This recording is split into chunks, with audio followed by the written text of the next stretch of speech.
बिस्मिल्लाहिर्रहमानिर्रहीम। अस्सलामु अलैकुम। आज 23 मई 2019 है।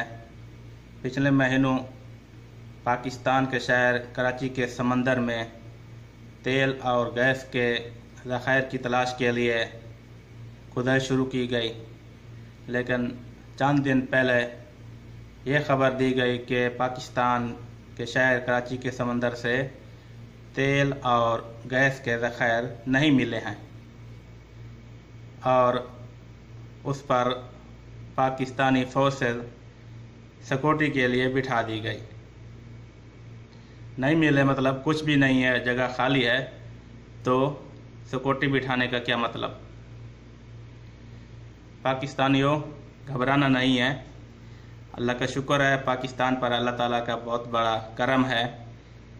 समंदर से तेल और गैस के वसी ज़ख़ायर दरियाफ़्त हुए हैं, मगर उनको ज़ाहिर करने की इजाज़त नहीं दी जा रही है। और वज़ीर आज़म पाकिस्तान जनाब इमरान खान साहब भी फुल अख्तियार वज़ीर आज़म नहीं हैं। मैं इमरान खान साहब का सपोर्टर हूँ। अगर उनके पास फुल अख्तियारात हों तो वो तमाम चोरों को उल्टा लटकाए, लूटी हुई दौलत वापस लाए और इसके साथ साथ तेल और गैस के जो ज़ख़ायर मिले हैं उनका भी खुलेआम ऐलान कर देते। मगर ये मानना पड़ेगा कि वो बाख्तियार वज़ीर आज़म नहीं हैं।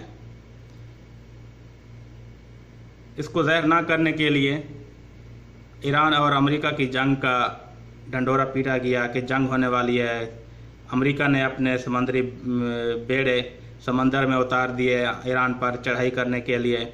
ईरान ने भी जंग के लिए तैयारी कर ली। ये सब ड्रामा होता रहा, सिर्फ पाकिस्तान को निशाना बनाना था, पाकिस्तान को इससे यानी कि तेल के ज़ाहिर करने से रोकना था और कुछ भी नहीं था।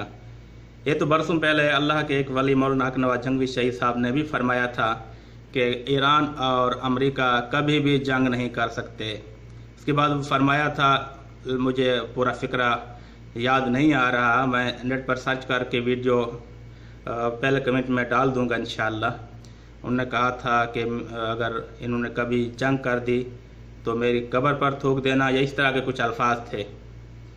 यानी ईरान और अमेरिका कभी भी जंग नहीं कर सकते, ये सिर्फ ड्रामाबाजी कर सकते हैं मुसलमानों को कमज़ोर करने के लिए। मुसलमानों के इस्लामी मुल्क पाकिस्तान जो कि एटमी ताकत है उसकी ताकत को कमज़ोर करने के लिए ये ड्रामाबाजी कर सकते हैं।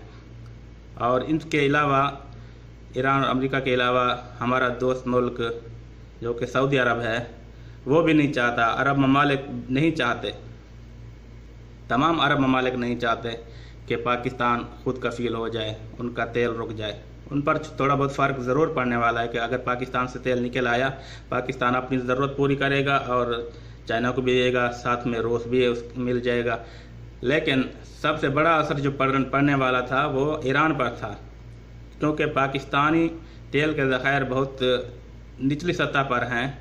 तो जब पाकिस्तान तेल निकालता है तो ईरानी सरहद करीब होने की वजह से ईरान का तेल भी पाकिस्तान की तरफ आता है, इसलिए ईरान का अपना तेल ख़तरे में आ जाता है। सबसे ज़्यादा तकलीफ़ ईरान को है, अरब ममालिक को थोड़ी, और ईरान को ज़्यादा तकलीफ़ है। वो कभी भी नहीं चाहेगा कि पाकिस्तान अपना तेल निकाले, गैस निकाले, बल्कि वो चाहेगा कि हमसे ले। और गैर कानूनी तरीके से बहुत स्मगलिंग भी हो रही है, इसकी वीडियोस भी आती रहती हैं।